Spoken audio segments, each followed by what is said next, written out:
Hi hello guys, तो हो चुकी है एक नए दिन की शुरुआत और आप सबका मेरे मिनी व्लॉग में बहुत बहुत स्वागत है। तो आज व्लॉग की शुरुआत हो रही है शाम से और हम आ गए थे मंडी। आज मंडी लगी हुई थी। तो जैसे कि आपको पता है कि मेरा देवर गोलू आ रखा है, तो मैंने बोला घर के लिए कुछ सामान वामान दे देते हैं। वैसे तो गाँव में सब कुछ मिलता ही है, लेकिन थोड़ा यहाँ रेट सही रहते हैं, तो मैंने कहा थोड़ा सा सामान वामान दे देते हैं गाँव के लिए। तो आ चुके थे हम मार्केट और आज हमने यहाँ से घर मतलब अपने घर नहीं जाना, मतलब मामी लोगों के घर जाना है, क्योंकि वहाँ अपनी ऐसी फैमिली पार्टी है। वहाँ मेरे जेठ जी और जेठानी जी हैं जो, उनकी एनिवर्सरी पार्टी है आज। तो फैमिली में हम लोगों का ऐसा चलता रहता है, छोटी मोटी पार्टियाँ हमारी होती रहती है। तो मामी लोग भी मिल गए थे मैं मंडी में ही, और ये हमारी जेठानी सबको ठंडी लग रही थी क्योंकि शाम को ठंड बहुत ज़्यादा। ये मेरे ननद है, मामी की लड़की, और यहाँ पे केक अनबॉक्सिंग कर रहे थे हम लोग। तो हैप्पी एनिवर्सरी वाला केक भी हम ले आए थे। और यहाँ पे ये छोटी मामी है और ये बड़ी मामी है, तो मतलब साथ में ही रहते हैं, देहरादून में ही रहते हैं, मोहम्मदपुर में। तो हम सब यहाँ उनके घर आ चुके थे। और यहाँ पे ये देखो हमारा प्यारा सा बाबू ये हमारा लूसी, और पॉपकॉर्न खाने में लगा हुआ है अभी। उसको भी बहुत ज़्यादा ठंड लग रही है, तो इसको भी कपड़े बना रखे हैं। और यहाँ पे तैयारी होने लग गई थी खाना वाना बनाने की। और भुंदरी भी बहुत खुश हो रखी थी आज तो सबको देख के, क्योंकि मेरे ननद के भी छोटे बच्चे थे और गुन्नू सब थे ही छोटे बच्चे। और यहाँ पे पहले समोसा पार्टी होने लगी थी हम लोगों की, और इन दोनों का अलग ही प्यार चल रहा था। हम बच्चे बच्चों के देख के ही खुश होते हैं, वही बात है।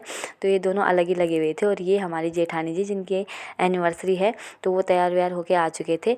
और ये दोनों कपल हैं जिनकी एनिवर्सरी है। उसके बाद केक वेक कटिंग का टाइम हो चुका था, तो जल्दी से हमने केक वेक लगाया। और छोटी छोटी खुशियाँ होती है गाइस। बाकी तो आजकल तो ट्रेंड है खैर केक वेक काटती हैं, लेकिन ये है कि हम सब पास पास ही रहते हैं, आस पास रहते हैं, तो एक दूसरे को अपनी खुशियों में शामिल कर लेते हैं। तो अच्छा भी यादें होती हैं जो मतलब अभी कैप्चर कर लो, तो बाद में कभी देखें तो अच्छा लगता है कि इतने ये सब भी हुआ था, हम यहाँ भी थे। आगे पता नहीं फ्यूचर में क्या होता है इन फ्यूचर, लेकिन ये है कि अभी तो यादें हम अपने फ़ोन में कैच कर रहे हैं। तो सारे हम फैमिली वाले ही थे जो भी थे। ये बड़े मामा और बड़ी मामी हैं, जिनके मतलब बहू और बेटे हैं वो। और ये आराध्या उनकी नातिन है, बड़े बड़े जेठ जी की लड़की। और यहाँ पे मैं और दीक्षा, हम सब। तो ऐसा कुछ नहीं है कि ये छोटी मोटी पार्टियाँ हमारे घर में होती रहती हैं, कभी बर्थडे कभी कुछ। तो मामी लोगों के घर में भी वैसे ही है, मतलब छोटी छोटी खुशियाँ वो भी लोग भी मनाते रहते हैं।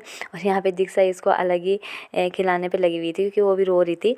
और ये इनकी ननद है, मतलब हमारे ननद मामी की लड़की। और ये जमाई जी हैं, और ये उनके दोनों बच्चे। सब लोग फ़ोटो वोटो खिंचा रहे थे। इधर मेरा देवर फ़ोटो खींच रहा था, और ये मेरा दूसरा देवर और गोलू। उसके बाद केक वेक कटिंग हो चुकी थी और हम लोगों को भी मिल चुका था केक। और यहाँ पे हमारी जेठानी जी को भी गिफ्ट मिल चुका था, उनके हस्बैंड ने दिया था उनको गिफ्ट।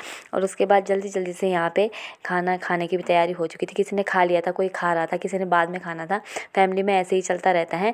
और खाना वाना खाने के बाद उसके बाद हमारी तैयारी हो गई थी जाने की, क्योंकि गोलू ने कल गाँव जाना है और गाड़ी सुबह सुबह 4:30 बजे आ जाती। मेरी ननद लोग भी जा रहे थे अपने घर, क्योंकि जमाई जी को ड्यूटी जाना था, तो वो लोग भी आ गए थे। और वही लोग हमें अपनी गाड़ी में हमारे कमरे तक छोड़ गए थे।